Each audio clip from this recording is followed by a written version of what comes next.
हाय साଙ୍ଗ ମାନେ ତମେ ମାନେ ଜାଣିପାରୁଥିବ କି ବିମାନ ସାଗର ଭାଇ ଏବେ ଆଉ ଦୁନିଆରେ ନାହିଁ।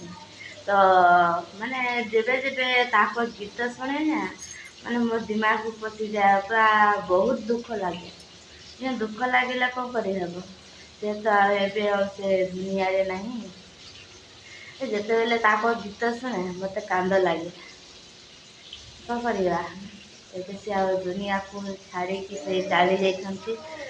ଆଉ ଭଗବାନଙ୍କୁ ଏତେ ମୁଁ ଅନୁରୋଧ କରୁଛି କି ସେ ବିମାନ ସାଗର ସେ ଉପରକୁ ଯାଇକି ବହୁତ ଖୁସିରେ ରୁହ। ଆଉ କ'ଣ କହିବି, କିଛି କହିପାରିବିନି, ଖାଲି ତାଙ୍କ ଗୀତ ଶୁଣିଲେ ମୋତେ ଭାରି ଦୁଃଖ ଲାଗେ। ଆଉ ତୁମମାନଙ୍କୁ କେମିତି ଲାଗେ କମେଣ୍ଟ କରିକି କହିବ, ସେୟାର କରିବ ଆଉ ସବସ୍କ୍ରାଇବ୍ ଜରୁର କରିଦେବ, ହେଲା କି। ଆଉ ଆମେମାନେ ଚାହୁଁଛୁ କି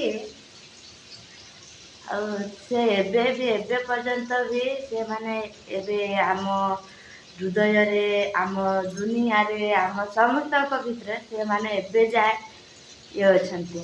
ମାନେ ଆମ ପାଇଁ ସେ ମରିଗଲା ଭଳିଆ ହେଲାନି। ଆମ ପାଇଁ ଏବେ ବି ଜିଉଛନ୍ତି, ମାନେ କି ଜିବୁଛନ୍ତି। ଆଉ ଏବେ ବି ଆମ ପାଖେ ଅଛନ୍ତି ବୋଧେ ଲାଗୁଛି। କ'ଣ ପାଇଁ ନା ତାଙ୍କ ଗୀତ ଶୁଣିଲେ ଆମ ପାଖେ ଅଛନ୍ତି ଭଳିଆ ଲାଗେ। ଆଉ ତୁମକୁ କେମିତି ଲାଗେ ମୁଁ ଜାଣିପାରେନି, ମୋତେ ସେଇଭଳିଆ ଲାଗେ। ଆଉ ଏବେ ଯାଏ ବି ମୋତେ ମାନେ ମୁଁ ପ୍ରାୟ ଦେଖିଛି ଇନଷ୍ଟାଗ୍ରାମ୍, ଫେସବୁକ୍ ସବୁରେ ଦେଖିଛି। ଆଉ ସେ ମରିଗଲା ବୋଲି ଦେଖିଲା ପରେ ବି ମୋତେ ଲାଗୁନି କି ମରିଯାଇଛନ୍ତି ବୋଲି। ଆଉ ତମେ ଦେଖିପାରୁଥିବ ମୁଁ ଏବେ ରୋଷେଇ କରୁଛି। ଆଉ ଏବେ ଯେତେବେଳେ ମୋ ମୋବାଇଲରେ ବିମାନ ସାଗର ଭାଇଙ୍କର ଗୀତ ଆସୁଛି ସେତେବେଳେ ମୋର ବହୁତ ମନେ ପଡ଼ୁଛି।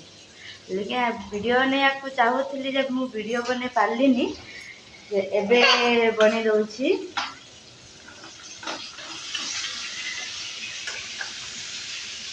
ଆଉ କ'ଣ କହିବ, ଆଉ ତମେମାନେ କେମିତି ଅଛ? ଆଉ ଭାବୁଛି ତମେମାନେ ଭଲ ଥିବ। ଜୟ ଜଗନ୍ନାଥ। ଆଉ ମୋତେ ତ ଭଲ ଭଲ ଜାଗା ତ ମୁଁ ଦେଖିଲି। ଏବେ କ'ଣ ପାଇଁ ନା ମୋ ଛୋଟ ଛୁଆଟେ ଅଛି, ତାକୁ ନେଇକି ତ ବାହାର ଜାଗାକୁ ଯାଇପାରିବିନି। ସେଥିପାଇଁ ଆମେ ଘରେ ବସିକି ଭିଡ଼ିଓ ବନାଉଛନ୍ତି। ଆଉ ତମେମାନେ ଦେଖୁଥିବ, କମେଣ୍ଟ କରୁଥିବ, ସେୟାର କରୁଥିବ। 2 ଦିନ 3 ଦିନ ପରେ ଆମେ ବି ଭଲ ଭଲ ଜାଗା ଦେଖିବାକୁ ଚେଷ୍ଟା କରିବୁ ବାହାରକୁ ଗଲେ। ଆଉ ଏବେ ମୋ ପୁଅ କାନ୍ଦୁଛି। ଏବେ କ'ଣ ନା ଶୋଇକି ଉଠିଥିଲା, ତାକୁ ଭୋକ ହେଉଛି।